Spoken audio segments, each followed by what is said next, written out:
The dining room in our suburban Chicago home felt like a pressure cooker ready to burst. Dishes from a half-eaten dinner sat scattered across the table, the air heavy with the scent of overcooked lasagna and unspoken resentment. My husband Michael stood red-faced, his voice booming as he argued with his mother Linda, who clutched her coffee mug like a lifeline. "You think I haven't suffered, Mom?" he shouted, his hands slicing through the air. "This marriage has been a cage. Emma's been dragging me down for years." Linda, her graying hair pulled into a tight bun, tried to calm him. Her voice a mix of pleading and scolding. "Michael, lower your voice. The kids might hear. You know Emma's trying her best." I stood by the dining table, my fingers gripping the back of a chair, the wood creaking under my knuckles. My heart pounded not from anger, but from a surreal clarity. I'd been disoriented a moment ago, the world spinning like a bad dream. Then it hit me like a lightning bolt through my chest. I'd been reborn. This wasn't just another fight in our crumbling marriage. This was the moment I'd lived before, the exact scene where everything had spiraled in my past life. The shouting, the accusations, the suffocating weight of a life I'd clung to for too long. But this time I wasn't the same Emma. I wasn't going to endure. "Enough," I said, my voice cutting through their chaos like a knife. Michael and Linda froze, their heads snapping toward me. Michael's eyes narrowed, his jaw tight, while Linda's mouth opened as if to protest. I raised a hand, silencing her. "Let's get divorced." The words hung in the air, sharp and final. Michael's face twisted, a mix of shock and disbelief, as if I'd slapped him. Linda gasped, her mug clattering onto the table. "Emma, honey, don't be rash," she started, stepping toward me, her voice syrupy with false concern. I shook my head, cutting her off again. "No, Linda, I'm done. We'll file the paperwork tomorrow at the Cook County Courthouse, 9 a.m. sharp." The room went silent, the kind of silence that feels like the world holding its breath. Michael's mouth opened, then closed, his usual bravado faltering. Linda's eyes darted between us, searching for a way to salvage her son's crumbling narrative. I didn't wait for their comeback. Turning on my heel, I walked to the main bedroom, my steps deliberate, and shut the door with a soft click. The sound felt like a gavel falling, sealing my decision. I leaned against the door, my breath steadying, and let the weight of my rebirth sink in. This wasn't just a fight. This was my chance to rewrite a life that had ended in regret. Michael and I had been the quintessential college sweethearts. We met at Northwestern University, bonding over late-night study sessions and cheap pizza in Evanston. He was charming with a quick smile and dreams of starting his own business. I was an English major with a knack for debate and a heart full of hope. We married right after graduation, young and naive, promising forever, in a small chapel with our families cheering. We had 2 kids, Sophie, now 8, and Jack, 11, and moved into this modest split-level home with Michael's parents to save on rent. For years, we made it work, our easygoing natures smoothing over the tensions of living with in-laws. Linda cooked hearty meals, and Michael's dad, Frank, entertained the kids with bad dad jokes. It wasn't perfect, but it was ours. But perfection doesn't last. After Sophie was born, Michael changed. He'd always been ambitious, but now he was restless, staying late at his marketing job, coming home with excuses that didn't add up. I found out about Rachel, his coworker, 6 months after Sophie's first birthday. At first he hid it, his guilt evident in how he avoided my eyes, but his mask fell when I caught them together at a downtown bar. He didn't beg for forgiveness, instead he leaned into it, flaunting his affair, knowing I wouldn't leave. The kids, the mortgage, the years we'd invested, he banked on those anchors to keep me tethered. And in my past life, he'd been right. Today's fight wasn't just about his cheating, it was about the kids. At dinner, Sophie had let slip that Michael took them to Six Flags last weekend with Auntie Rachel. They'd been left on a bench in the scorching July heat while Michael and Rachel rode the romantic Ferris wheel. Sophie, only 8, had suffered heat-stroke vomiting until a park staffer noticed and called for help. Trying to be brave, Jack held her hand, but his voice trembled as he told me. I'd lost it, screaming at Michael that he was unfit to be a father, his judgment clouded by lust. He'd turned it on Linda, blaming her for pressuring him to stay married, for trapping him in a life he didn't want. That's when I stood up, reborn, and changed the script. Now alone in the bedroom, I sat on the edge of the bed, the familiar quilt under my fingers grounding me. With its creaky floors and faded wallpaper, this house held memories of happier times, Jack's first steps and Sophie's giggles during bedtime stories. But it also weighed betrayal nights spent pretending I didn't hear Michael's car pull in at 2 a.m. I wasn't that woman anymore. I was reborn, given a second chance to save myself and my kids, and I wasn't wasting it. If you're as fired up about Emma's bold move as I am, hit that like button to show some love for her courage. Drop a comment. Have you ever faced a moment where you had to take a stand? And if you want to see how Emma's journey unfolds, subscribe and ring the bell so you don't miss part 2. Let's cheer her on together. The kids' room was a small sanctuary tucked at the end of the hall, its walls plastered with glow-in-the-dark stars and Sophie's crayon drawings. I locked the door behind me, a blanket and pillow clutched in my arms, and the faint hum of the air conditioner was the only sound breaking the silence. Sophie and Jack sat on the lower bunk, their faces lit by the soft glow of a dinosaur-shaped nightlight. With her messy pigtails, Sophie clutched a stuffed bunny, her eyes wide with confusion. Jack, lanky and already outgrowing his Spider-Man pajamas, stared at the floor, his shoulders hunched. I set my things down and knelt before them, my heart aching at their uncertainty. This was the moment I dreaded telling them the truth. "Kids," I said softly, sitting cross-legged on the rug, "if Daddy and I get divorced, would that be okay with you?" Sophie's brow furrowed, her small hands tightening around her bunny. Jack didn't look up, but his fingers fidgeted with the edge of his shirt. I took a deep breath, choosing my words carefully. "I've been trying to make things work for you two for a long time so that you could have a whole family. But I can't keep going like this. It's not fair to any of us." Sophie nodded slowly, her voice barely a whisper. "Daddy's always with that lady. He doesn't play with us anymore." Her words stung a reminder of how Michael's choices had already hurt them. Jack stayed silent, his jaw tight. I reached for his hand, squeezing gently. "Jack, you remember when we used to be happy, don't you? Movie nights, pizza parties?" He nodded, eyes glistening. If I stayed, we could get that back. But I was wrong. "I can only take one of you with me, Sophie, because she's younger. Jack, you'd stay here for a bit, but I'll pick you up every Friday after school. I promise." Jack's tears spilled over, silent but heavy, rolling down his cheeks. "Mom," he said, his voice breaking, "divorce him. He doesn't care about us." The weight of his words hit me like a punch. I pulled them both into my arms. Sophie's bunny squished between us, Jack's head resting on my shoulder. We stayed like that, huddled like survivors in a storm until their breathing slowed, exhaustion pulling them into sleep. I tucked them into the bunk bed, Sophie on the bottom, Jack on the top, and lay beside Sophie, staring at the ceiling. The glow-in-the-dark stars seemed to pulse, a reminder of the life I'd almost lost. In my past life, I'd stayed with Michael for years after this moment, swallowing my pain to keep the family together. It started with small betrayals, late nights at his marketing firm, lipstick on his collar, excuses I wanted to believe. When I confronted him about Rachel, a junior account manager with a sharp smile and sharper ambition, he didn't deny it. Instead, he leaned into it, bringing her to company events, leaving me to explain why Daddy was busy to the kids. I stayed because of Linda's guilt trips, her voice echoing in my head. Divorce is hard on kids. They need both parents. My parents, Ellen and Tom, urged me to leave, but I felt trapped by the mortgage, the kids' school routines, and the fear of being a single mom in Chicago with no savings. Rachel wasn't just a fling. She was a single mom divorced from a high school sweetheart who'd left her with a toddler and a mountain of debt. She'd clawed her way into the marketing world using her charm to land clients and Michael. He saw her as a ticket to bigger deals, a partner who matched his hustle, unlike me, the boring housewife stuck at a low-paying clinic job to be near home. I'd taken that job to manage childcare, sacrificing my dream of a civil service career. Every dollar I earned went to diapers, groceries, and the house payment, while Michael spent dinners with Rachel. The kids noticed. Sophie once asked why Daddy's friend had a nicer car than ours. Jack stopped asking, his silence louder than any question. That Six Flags incident was the final straw. Sophie's heatstroke wasn't just neglect, but a betrayal of trust. Jack's trembling voice as he recounted holding her hand while she vomited haunted me. I'd screamed at Michael, calling him a father only in name, and he'd turned it on Linda, blaming her for pushing him into a marriage he never wanted.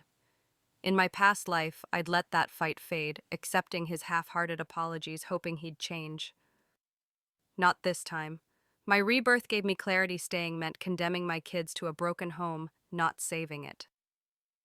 I thought about the practicalities as I lay in the kids' room. Divorce wasn't just emotional, it was financial. Our house, a fixer-upper we'd bought with my parents' help, had a $200,000 mortgage.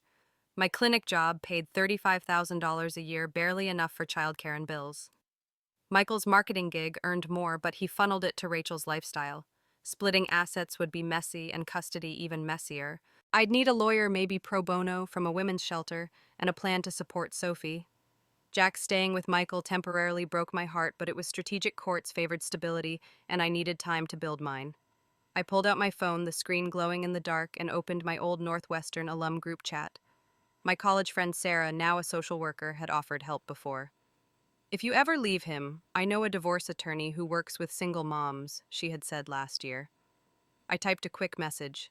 "Sarah, I'm doing it and filing tomorrow. Need that lawyer's number." Her reply came instantly.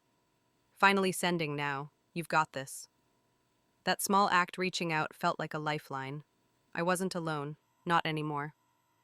The kids' room was a cocoon of soft shadows, the glow-in-the-dark stars on the ceiling casting a faint green shimmer across Sophie's crayon drawings taped to the walls. I sat on the edge of the lower bunk, my blanket draped over my lap, watching Sophie and Jack breathe softly in their sleep. Sophie's stuffed bunny was tucked under her chin, her pigtails splayed across the pillow. Curled on the top bunk, Jack looked too big for his Spider-Man sheets, his lanky frame a reminder of how fast he was growing. The dinosaur nightlight buzzed faintly its orange glow, a small comfort in the chaos of our unraveling family. My heart ached as I looked at them. These were the faces I'd fought for, the reason I'd stayed in a broken marriage in my past life. But now, reborn, I knew staying wasn't salvation. It was a surrender. Earlier, I'd knelt before them, the worn rug digging into my knees, and asked the question that had been burning in my chest. "If Daddy and I get divorced, would that be okay with you?" Sophie's small face had crumpled, her voice barely audible. "Daddy's always gone. He likes that lady better." Her words were a knife slicing through the facade I'd built to shield her. Jack had stayed silent, his eyes fixed on the floor, but his trembling hands betrayed him. I'd reached for him, my voice gentle. "Jack, you remember when we were a real family, right? Camping at Starved Rock, building forts in the living room." He'd nodded, a tear escaping. "I could fix things for you and Sophie. But I can't. I can only take Sophie with me now. Dad won't let me have you both. But I'll be here every Friday right after school, I swear." Jack's tears had come, then silent and heavy, his voice cracking as he spoke. "Mom, divorce him. He doesn't even care about us anymore." His words were a gut punch, but they also steeled me. I'd pulled them both into a hug, Sophie's bunny squished between us, Jack's head heavy on my shoulder. We'd stayed like that until their sobs faded into sleep, their warmth anchoring me. Now, as I watched them, I replayed that moment, their trust in me, a fragile gift I couldn't betray. In my past life, I'd let fear and guilt chain me to Michael. His affair with Rachel, a junior account manager at his marketing firm, had started innocently enough: late meetings, shared laughs over client pitches. But it grew brazen after Sophie's birth. Rachel, a single mom who'd fought her way out of a messy divorce, saw Michael as a partner in ambition, someone who could boost her career while she boosted his ego. I'd confronted him once, finding them at a loop bar, her hand on his arm. He didn't apologize. Instead, he'd smirked, knowing I wouldn't leave, not with 2 kids, a mortgage, and his mother, Linda, whispering, "Think of the children, Emma." My parents, Ellen and Tom, had begged me to walk away, offering their Evanston home as a refuge, but I'd stayed, believing a broken family was better than none. The cost was crushing. I'd poured my $35,000 a year clinic job into bills and childcare, while Michael spent his higher salary on Rachel's dinners and weekend getaways. The kids suffered the most. Last weekend's Six Flags disaster, Michael leaving them on a bench in 90-degree heat while he rode the Ferris wheel with Rachel, wasn't just neglect. It was abandonment. Sophie's heat stroke, her vomiting while Jack held her hand, had shattered something in me. I'd screamed at Michael, calling him an unfit father, and he'd deflected, blaming Linda for trapping him in our marriage. I'd let those fights fade, accepting his lies in my past life. Not now. I pulled out my phone, the screen's glow harsh in the dark. A message from my college friend Sarah waited. Got the lawyer's number. Jane Rodriguez specializes in single moms and pro bonos if needed. Call her tomorrow. I typed back, "Thanks, Sarah. I'm ready." Jane would help navigate the divorce's financial maze, our $200,000 mortgage, car, and child support. I'd need to budget tightly. My savings were barely $3,000, drained by years of covering Michael's shortfalls. Custody would be the real battle. Illinois courts favored joint arrangements, but I'd fight for Sophie and visitation for Jack, building a case to prove Michael's neglect. Sarah had also invited me to a women's support group in Evanston, a place to connect with others who'd left toxic marriages. I wasn't alone anymore. I tucked Sophie's blanket tighter and thought of Jack's silence.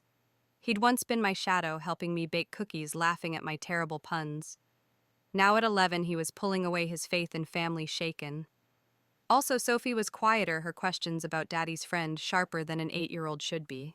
They deserved better, a mother who fought for herself, not just for them. I kissed Sophie's forehead, climbed to the top bunk to smooth Jack's hair, and whispered, "I'm going to make this right." The stars above glowed faintly, a promise of a new dawn. The kids' room was quiet now, save for the soft hum of the air conditioner and Jack's occasional sleep mumble.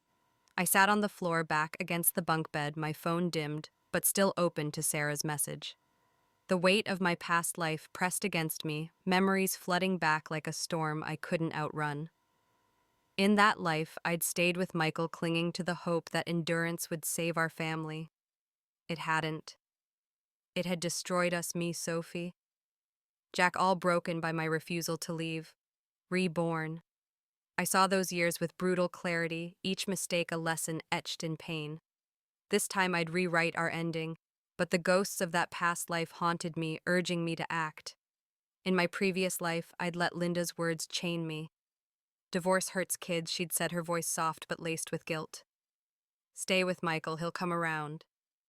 My parents, Ellen and Tom, had disagreed, offering their Evanston home as a haven, but I'd ignored them, terrified of splitting Sophie and Jack. I'd poured everything into keeping our suburban Chicago home afloat. My clinic job's $35,000 salary barely covered the $1,500 monthly mortgage, groceries, and Sophie's asthma meds. Michael, earning $60,000 at his marketing firm, spent freely on Rachel, leaving me to scrape by. I'd taken that job for its proximity to the kids' school, abandoning my dream of a civil service career after Michael mocked it. "You, a government job. It's all grunt work, Emma. Stick to changing diapers." Rachel was no bystander. A single mom who'd escaped a dead-end marriage, she'd built a name in marketing, landing clients with her sharp wit and sharper heels. Unlike me, the housewife she dismissed, she saw Michael as a ladder, someone to share her hustle. Their affair became public, Michael bringing her to company parties, neighbors whispering as I pushed Sophie's stroller. I endured it, hoping he'd tire of her, believing Linda's promise that he'd return. He didn't. He moved to downtown Chicago with Rachel, leaving me to care for Sophie, Jack, and his aging parents. I became a ghost in my own life, running between work, school pickups, and hospital visits for Linda's arthritis, all while Michael lived his new life. The kids paid the price. Jack, once my sweet boy, grew into a mirror of Michael, tall, charming, but reckless. By 16, he'd dropped out of high school, drifting through odd jobs, never lasting. He dated a girl just as lost their lives, a mess of broken promises. Sophie, my bright spark, dimmed over time. She got to college and landed a stable job, but her fiancé cheated, echoing Michael's betrayal. When I urged her to leave, her eyes empty as a winter field met mine. "Mom, if all men are like this, why bother?" She withdrew, refusing therapy, living in silence. I tried to reach her, but the stress broke me. At 60, just as I retired, my body gave out a heart attack, the doctors said, from years of strain. Michael showed up at my hospital bed, his hair gray, but his arrogance unchanged. "You ruined the kids, Emma," he sneered. "Jack's a loser, Sophie's a shell. Marrying you was my biggest mistake. At least I gave you a good name while I was off with Rachel." His words were venom, each a reminder of my silence's cost. I'd died alone, bitter, regretting every year I'd stayed. But as my eyes closed, a desperate plea escaped me. "I'm not ready to go," and somehow a miracle answered. I woke up reborn in the middle of that dining room fight, given a chance to change it all. Now in the kids' room, those memories fueled me. I wouldn't let Jack become his father, or Sophie fade into despair. I opened my phone again, pulling up Jane Rodriguez's contact from Sarah. A quick search confirmed her reputation, pro bono for single moms, a bulldog in custody battles. I drafted an email: "Jane, I'm divorcing my husband. Need help with assets and custody. Limited funds. Can we meet?" I hit send, my resolve hardening. The divorce would be brutal. Our house, bought with my parents' $50,000 down payment, had a $200,000 mortgage, now underwater after a market dip. The cars, a 2018 Honda and a rusty Ford, weren't worth fighting over. Child support would be my lifeline, but Michael would fight for Jack, not out of love, but control. I thought of Sarah's support group. She'd described it as a mix of women broken and rebuilt, meeting weekly at an Evanston community center. "They'll get you, Emma," she'd said. I needed that, not just for legal advice, but for camaraderie, a reminder I wasn't alone. I also needed a job. My clinic role was dead-end paying $16 an hour for endless paperwork. A civil service job, maybe with the city planner's office, offered stability, benefits, and a future. I'd taken the exam once in my past life, scoring in the top 30 of 2,000 without prep. Michael had crushed my confidence, but now I'd try again. As I stood, Sophie stirred, murmuring in her sleep. I kissed her forehead, then climbed to check Jack. His face, peaceful now, reminded me of the boy he could become, not the drifter from my past life, but a man with purpose. I whispered, "We're going to be okay." The nightlight flickered, and I felt it a spark of hope, bright enough to light the path ahead. The kids' room was a quiet refuge, the glow-in-the-dark stars above fading as dawn crept through the blinds. Sophie and Jack slept soundly, their soft breaths a reminder of why I was fighting. My phone buzzed on the nightstand, its screen lighting up with a text from Michael. "Come to the bedroom, Emma. Let's talk. This is hard for me, too." My stomach churned. In my past life, these messages were traps. His crocodile tears, promises of change, and fleeting hugs had chipped away at my resolve, keeping me tethered to a marriage already dead. Not this time. My fingers hovered over the keyboard, the old fire from my Northwestern debate days sparking to life. "We're divorcing," I typed. "I'm sleeping with the kids. Say what you want tomorrow at the Cook County Courthouse, 9 a.m. His reply came fast, dripping with manipulation. "Think about the kids, Emma. Talk to your parents first. This isn't just about us." I laughed, a bitter edge to it. "You didn't consult my parents when you cheated with Rachel. If you skip tomorrow, you're a coward." I hit send, imagining his scowl in the main bedroom, his ego bruised by my defiance. I wasn't the same Emma who'd crumbled under his charm. Reborn, I saw through his games, and I was done playing. I slipped under the blanket beside Sophie, her bunny pressed against my side, and thought about the road ahead. Divorce wasn't just a signature, but a financial and emotional gauntlet. Our $200,000 mortgage loomed, and the house is now worth less after a market slump. My $35,000 clinic job barely covered bills, and my $3,000 savings wouldn't stretch far. Michael's $60,000 marketing salary went to Rachel's dinners and weekend trips, not our kids. I'd contacted Jane Rodriguez, the pro bono lawyer Sarah recommended, and she'd agreed to meet tomorrow after the filing. "We'll push for child support and primary custody of Sophie." Jane had texted document everything: Michael's absences, the Six Flags incident. I'd already started saving texts and receipts, building a case to prove his neglect. The Six Flags disaster still burned in my mind. Michael had taken Sophie and Jack to the amusement park with Rachel, leaving them on a bench in 90-degree heat while they rode the Ferris wheel. Sophie's heat stroke, her vomiting while Jack held her hand, was a betrayal I couldn't forgive. Neighbors had started whispering Mrs. Carter across the street had seen Rachel's car in our driveway too often. The gossip stung, but it also fueled me. I wasn't just fighting for me, I was fighting for my kid's future, to keep Jack from becoming his father, to save Sophie from the silence that had consumed her in my past life. I thought of my parents, Ellen and Tom, in their Evanston home. They'd supported my marriage, giving us $50,000 for the house down payment, when Michael had nothing but dreams and a used Ford. Ellen had called last week, sensing my strain. "You don't have to stay, Emma. Our door's open."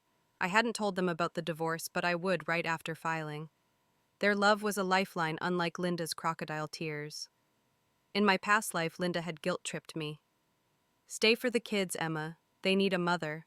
Her words had kept me trapped, but now I saw them for what they were: manipulation to protect Michael. My phone buzzed again, this time with a message from Sarah's women's support group chat. Sarah told MIT they are meeting tomorrow at the Evanston Community Center at 7 p.m. You'll fit right in. We've all been there. The group: divorced moms, single parents, survivors of betrayal, felt like a beacon. I'd go not just for advice, but for connection, to rebuild the social world I'd lost to Michael's lies. I closed my eyes, the weight of the day settling. Tomorrow I'd face Michael at the courthouse, but tonight I was with my kids. Their trust was my anchor.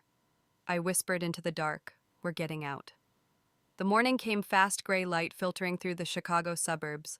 I dropped Sophie and Jack at school, their backpacks heavy with books and unspoken fears.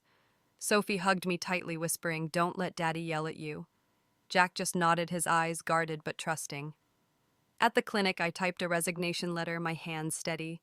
The $16 an hour job had been a necessity close to home for school pickups, but it was a dead end.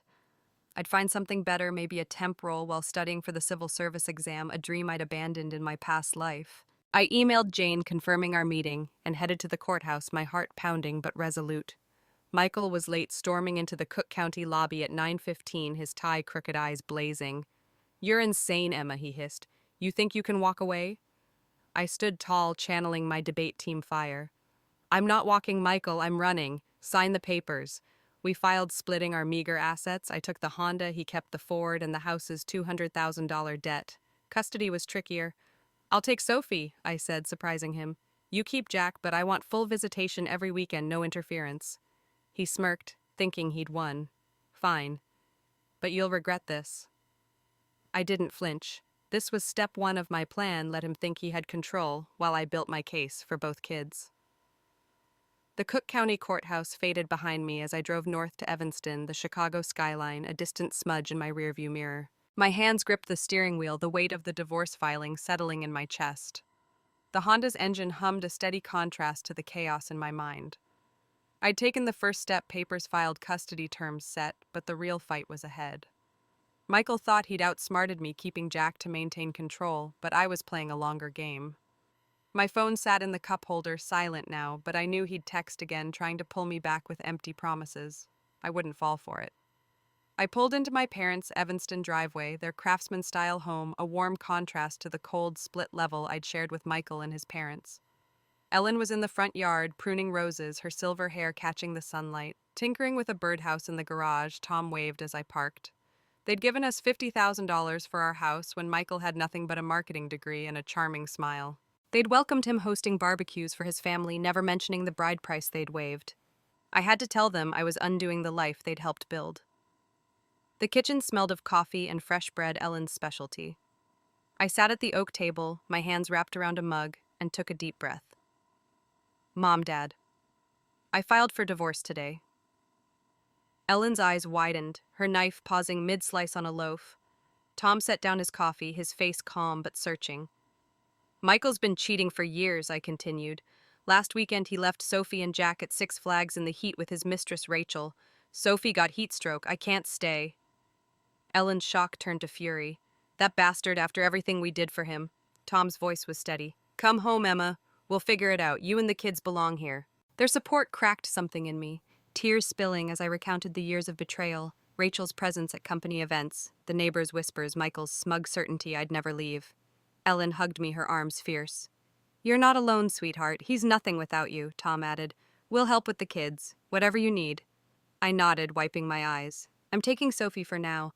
Michael's keeping Jack, but I'll fight for him. I've got a lawyer, Jane Rodriguez pro bono, and I'm joining a support group tonight."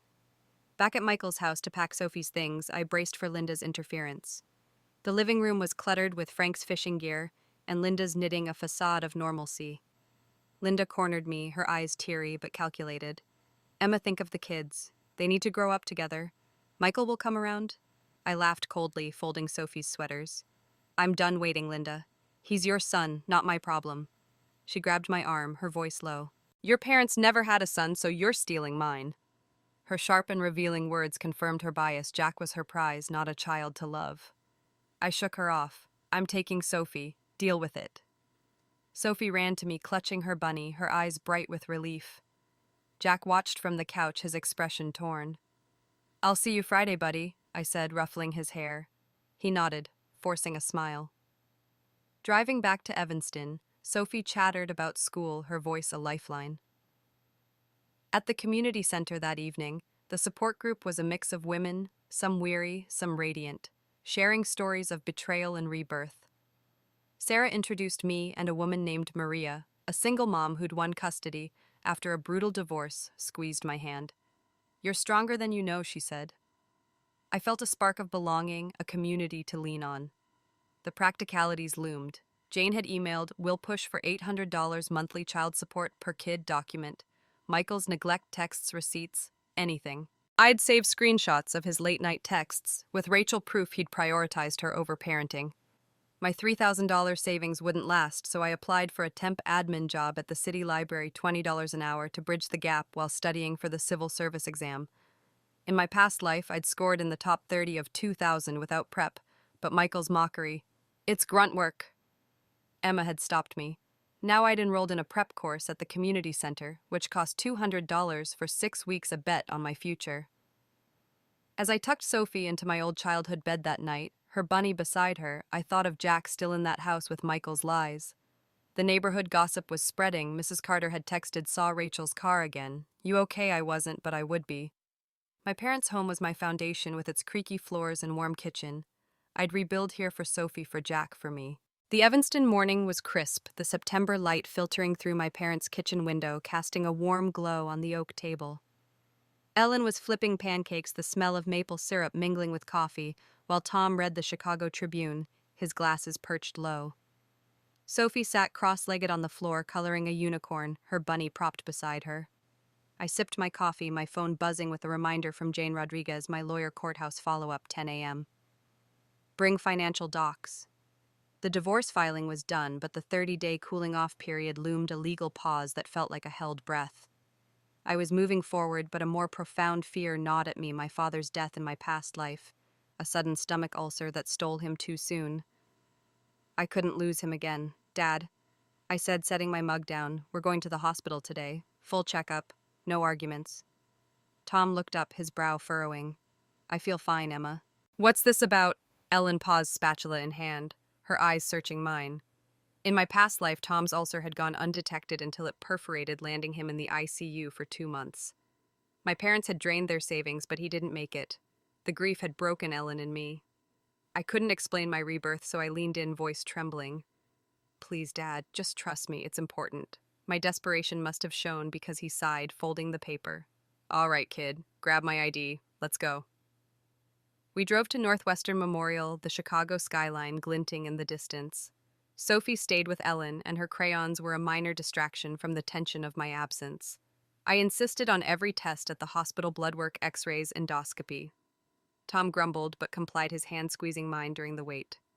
The results came the next day, a 3-centimeter necrotic ulcer, blackened and dangerous. It could have perforated any day, the doctor said, scheduling surgery. I exhaled, relief flooding me. We'd caught it in time. Ellen stayed with Tom overnight while I returned to Evanston, my mind shifting to the divorce.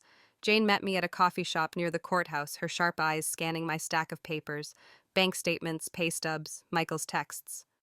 "You're doing great, Emma," she said. "We've got proof of neglect, 6 flags his absences. We'll push for $800 monthly child support per kid, but Michael's fighting for Jack."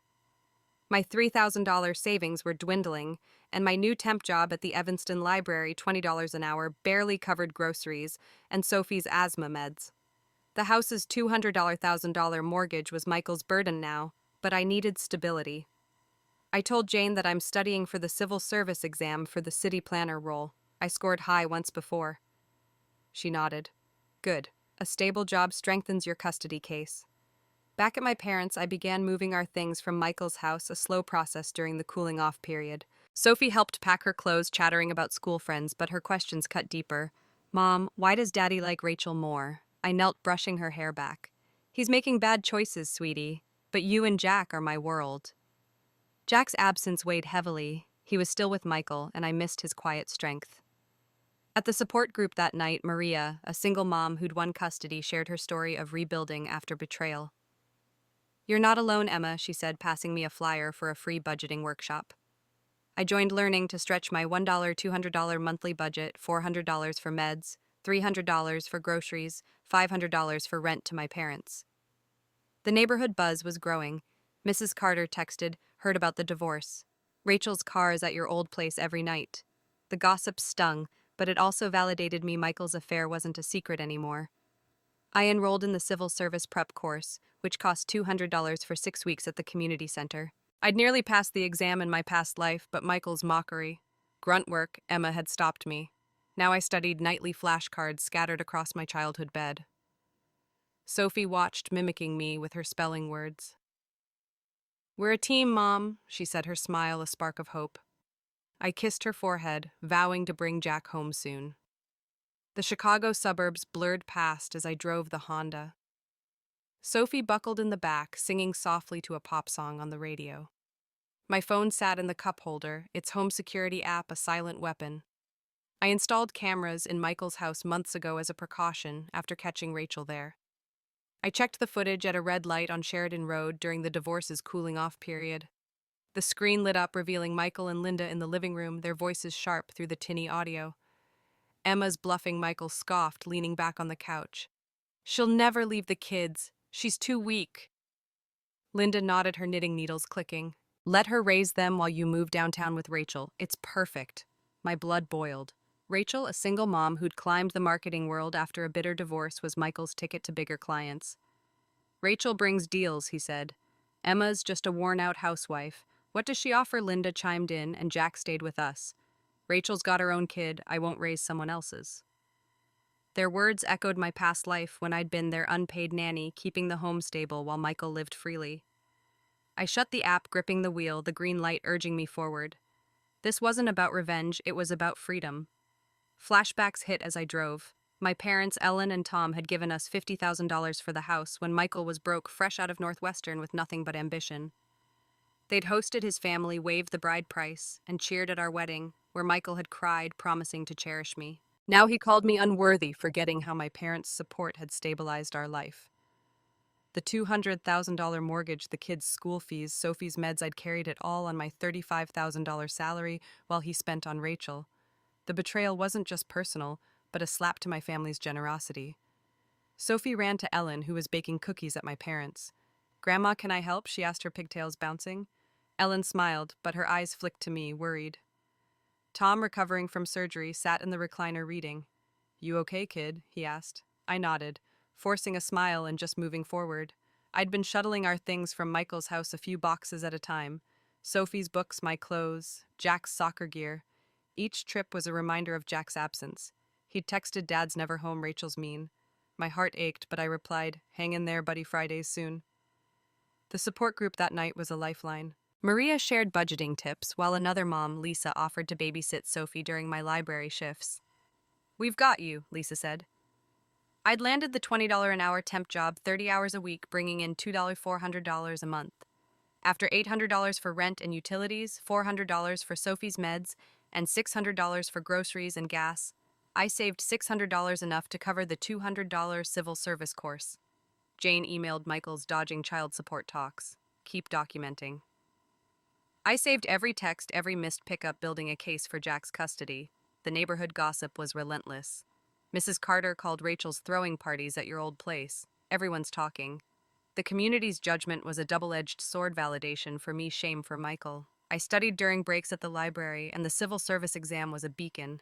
I'd nearly passed in my past life, but Michael's scorn had stopped me. Now I pored over policy manuals, and my resolve is growing. Sophie, watching me, started a study club, quizzing me on terms while practicing her math. You're gonna win, Mom, she said, her faith afire in me. I dropped Sophie at school, her backpack heavy with hope, and drove to Michael's to grab another box. Linda was there, her eyes teary. Emma, don't split the kids. They need you.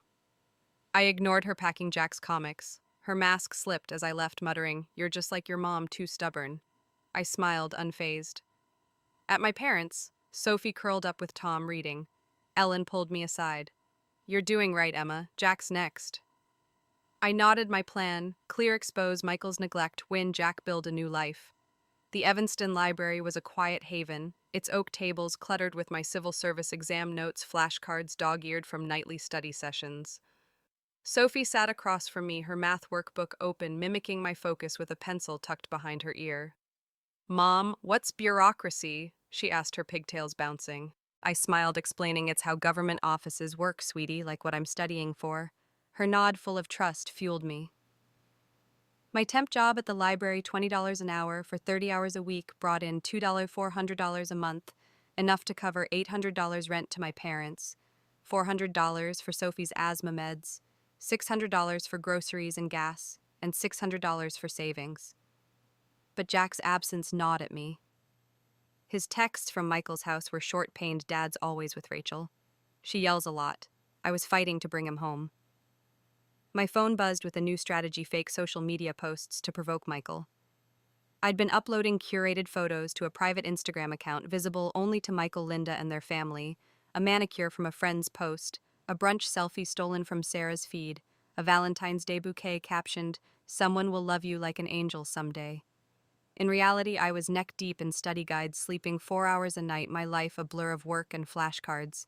The posts were bait, painting me as a carefree single woman pushing Michael to see the kids as a burden. It worked. Last night he'd called his voice strained Rachel's pregnant Emma. Too many kids here. Take both Sophie and Jack. I'd kept calm, hiding my triumph. Fine, I'll take them. Driving to Michael's suburban Chicago house, I wore a sharp blazer and heels, my hair styled from a rare salon splurge, $50 from my savings, a calculated move to look untouchable. Sophie clutched her bunny in the back seat, excited to see Jack. The split-level house felt foreign now. Its faded siding reminded me of the life I'd left. Linda greeted me at the door, her face tight. Emma, you're late. Rachel's pregnant, she needs rest. Rachel stood behind her, her once petite frame swollen with pregnancy, her eyes narrowed with jealousy. You're flaunting yourself now, huh? She sneered, using the kids to spy, acting all free. I laughed, brushing my hair back. Look at you, Rachel. Pregnancy's rough. You look like the help, not the mistress. Her face flushed, words failing her. Rachel, a single mom who'd climbed the marketing world after a messy divorce, had seen Michael as her ticket to stability client, deals a new life. Now, her high-risk pregnancy kept her home, tracking Michael's every move. I turned to Jack, who sat on the couch with a packed suitcase, his eyes lighting up. Mom. He ran to me, hugging me tight. Sophie joined her bunny, squished between us. I knelt, whispering, You're my treasures. Those posts, a trick to get you both. You're coming home. Linda's voice cracked. Emma, don't take Jack. He's ours. I stood, my gaze cold. He's my son, not your pawn. I took their hands, ignoring Rachel's glare, and walked out, my heels clicking on the driveway. Jack whispered in the car, I knew you'd save us, Mom. Sophie added Rachel's mean. She said I'm annoying. My heart ached, but I smiled. You're with me now. We're a team. At my parents' Evanston home, Ellen and Tom greeted the kids with hugs, their craftsman house alive with warmth. Ellen baked cookies. Tom set up a bunk bed in my old room, and the kids unpacked their laughter, a melody I'd missed. The support group had become my anchor. Maria, who'd won custody after her own divorce, shared tips on co-parenting schedules. Lisa, another mom, babysat Sophie during my shifts, freeing me to study. My lawyer, Jane, emailed Michael, agreed to have both kids, but will formalize custody. Keep documenting neglect. I saved Jack's texts, proof of Rachel's hostility. The neighborhood gossip was relentless. Mrs. Carter texted Rachel's throwing loud parties. Everyone knows Michael's a cheat. The community's judgment was a quiet victory, exposing his facade. My civil service prep course, $200 for 6 weeks, was paying off. I aced practice tests, aiming for a city planner role. In my past life, Michael's scorn had stopped me. Now I was unstoppable. The Cook County courtroom starkly contrasted Evanston's warmth, its fluorescent lights casting shadows on the polished wood benches. I sat beside Jane Rodriguez. My hands folded, a stack of evidence before us. Receipts for Sophie's meds, Jack's soccer fees, texts from Michael, dodging responsibilities, Jack's handwritten note begging to live with me. Today, 6 months after the divorce filing, I was suing for Jack's full custody. Michael sat across the room, his tie loose, Rachel beside him, her pregnancy-swollen frame tense. Her eyes darted to me, fear and resentment mixing. I'd sent her a security camera clip last week, Michael in a desperate plea saying I never married Rachel Emma. We could be a family again. Her reaction had been chaos, and now she clung to him, terrified of losing him. Jane leaned in, whispering, We've got this. Michael's got nothing. My evidence was ironclad. I'd been the kids' primary caregiver since the divorce, paying for doctor visits, tutoring, and Jack's summer camp, all on my $2, $400 monthly library salary. Michael hadn't contributed a dime, ignoring my requests for medical costs. Scrawled in his careful 11-year-old hand, Jack's note read, I want to live with Mom. Dad's never home. Sophie's asthma flare-ups triggered by stress at Michael's house were documented in hospital records. I'd budgeted tightly, $800 rent, $400 meds, $600 groceries, $600 savings, stretching every dollar while studying for the civil service exam. Michael's defense was weak. I disagree, he said, his voice flat, offering no evidence. The judge, a stern woman with sharp eyes, looked unimpressed. Mr. Thompson, you've provided no proof of involvement. Ms. Davis has shown consistent care. Rachel fidgeted, her face puffy from pregnancy hormones. In my past life, I'd never fought this hard, letting Michael control me through the kids. Now I'd turned his manipulation against him. He'd handed over Jack thinking I'd cave, but I'd built a case step by step, keeping him complacent, documenting his neglect, securing both kids. The judge ruled full custody of Jack and Sophie to me, with Michael ordered to pay $800 monthly child support per child. I exhaled relief, flooding me. Jane squeezed my arm. "You did it, Emma." Michael's face was a storm, but Rachel's was worse, her fear of his betrayal now a reality. She'd quit her marketing job banking on marrying Michael post-birth, but his clip shattered that dream. Their home was chaos, neighbors texting me about late-night fights. Mrs. Carter wrote, "Rachel threw a glass at him last week." The whole street heard. The community's judgment was Michael's punishment, not mine. At my parents', Sophie and Jack were thriving. Sophie's teacher noted that her confidence and math scores were climbing. Jack, once withdrawn, joined the soccer team, his grin back. "Mom, you're like a superhero," he said, helping Sophie with her spelling. Ellen and Tom beamed their house a hub of warmth, Tom's birdhouses lining the garage, Ellen's cookies a daily treat. The support group was my lifeline. Maria shared custody battle tips and Lisa offered playdates. My library job kept us afloat, but the civil service exam was my future. I'd aced the first round, and my practice scores were in the top 10%. Michael's mockery. "You'll never pass," Emma had stopped me in my past life. Now I studied nightly flashcards under my pillow, dreaming of a $70,000 city planner role. Rachel's pregnancy ended with a daughter born 2 months after the hearing. She wasn't like me, she didn't endure quietly. She forced Michael to stay home co-parenting under her watchful eye, her mistrust a cage he'd built. The neighborhood buzz grew. Mrs. Carter saw Michael at the grocery store looking defeated with Rachel trailing him. My parents ran into Linda at the market, her tears falling as she asked about the kids. Ellen shut her down, Emma's thriving. Leaving Michael was her best move. I smiled hearing it. My kids, my parents, my purpose. This was my victory, built on my terms. The Cook County courtroom hummed with tension, its fluorescent lights casting a sterile glow over the polished wood benches. I sat beside Jane Rodriguez, my pro bono lawyer, my hands steady despite the pounding in my chest. Before us lay a meticulously organized stack of evidence receipts for Sophie's asthma meds, Jack's soccer camp fees, hospital bills, and a heartfelt letter from Jack, scrawled in his careful 11-year-old hand, begging to live with me. Text messages from Michael dismissing my requests for financial help were printed and highlighted. Today, 6 months after filing for divorce, I was fighting for full custody of Jack. Across the room, Michael slouched his tie askew, his face a mask of irritation. Beside him sat Rachel, her pregnancy-swollen frame rigid, her eyes darting between me and Michael with a mix of fear and resentment. Her once sharp features were puffy, worn by the stress of a high-risk pregnancy and a crumbling fantasy. Jane leaned in, her voice low. "We've got a strong case, Emma. Michael's got nothing but excuses. My evidence was airtight since the divorce filing. I'd been the primary caregiver for both Sophie and Jack, covering their needs on my $400 monthly library salary, $800 for rent to my parents, $400 for Sophie's meds, $600 for groceries and gas, $600 to savings. Michael hadn't paid a cent, ignoring my emails about medical costs and school fees. Jack's letter read, "Dad's never home. I want to live with Mom. She's always there." Sophie's asthma flare-ups triggered by the chaos at Michael's house were documented in hospital records. Rachel's hostility, calling Sophie annoying in a text Jack forwarded, added weight to my case. The judge, a no-nonsense woman with steel-gray hair, called the hearing to order. I presented my case, calmly detailing Michael's neglect, the Six Flags incident, where Sophie suffered heat stroke, his absence during Jack's soccer games, and his refusal to contribute financially. Jane submitted the evidence, each receipt and text a brick in the wall I'd built. Michael's response was feeble. He said I disagree, his voice flat, offering no documentation, no proof of involvement. The judge's eyes narrowed, her pen tapping the bench. "Mr. Thompson, you've provided no evidence of care. Ms. Davis has shown consistent responsibility."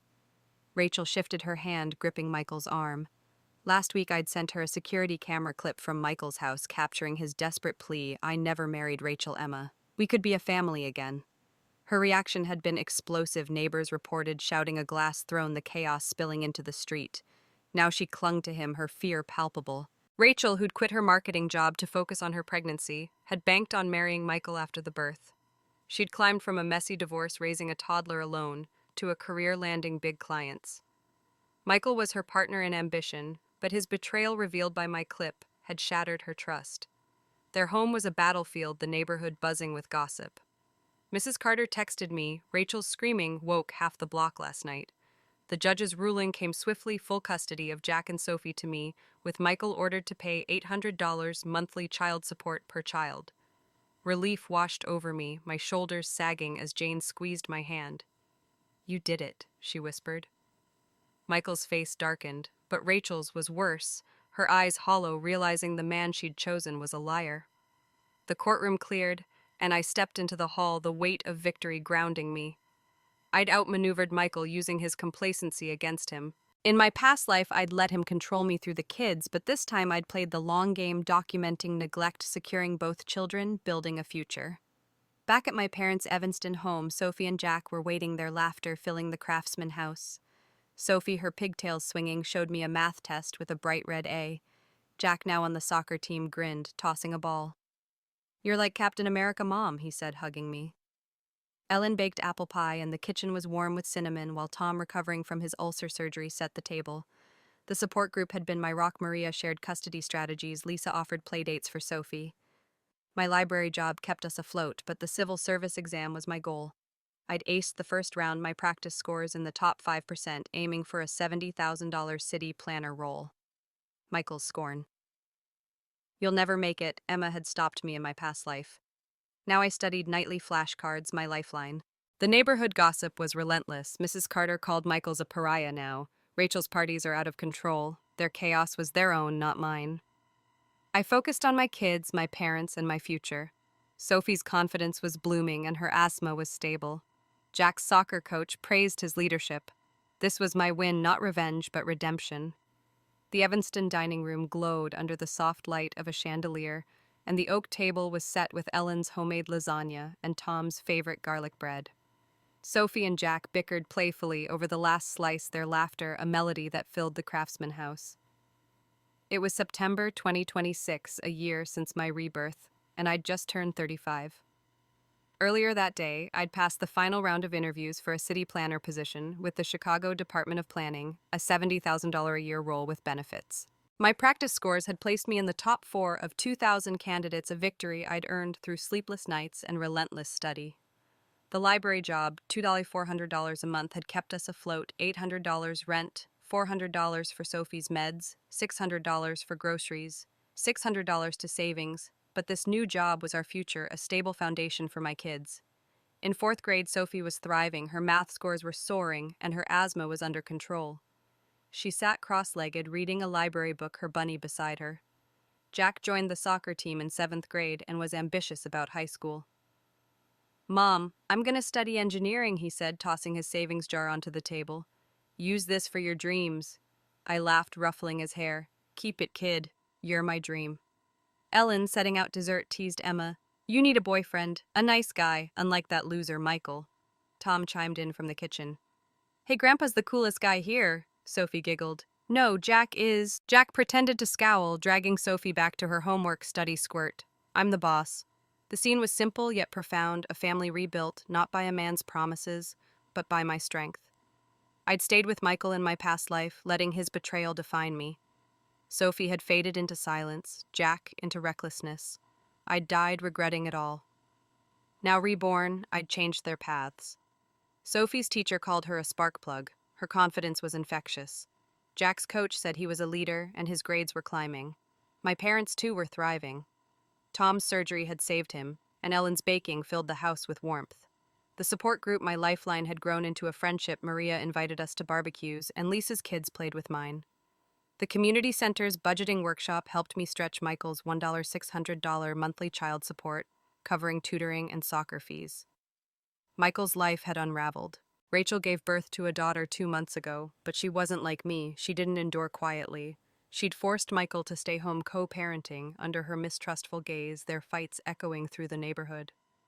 Mrs. Carter texted, "Michael looks miserable. Rachel's running the show." At the market, Linda, running into Ellen, teared up, begging to see the kids. Ellen shut her down. Emma's thriving. Leaving Michael was her best choice. The gossip was a quiet victory. Michael's facade as the charming marketer was gone, his reputation tarnished by his actions. My civil service journey was my proudest win. Michael's mockery grunt work Emma had crushed me in my past life.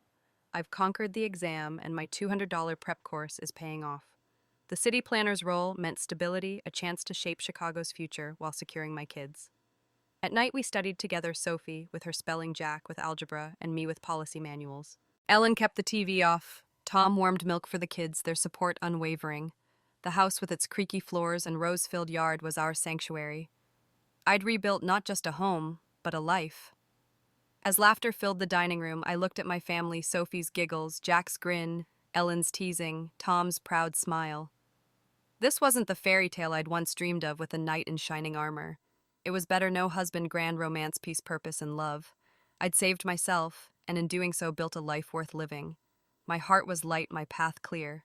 This was my happily ever after, earned through my own hands.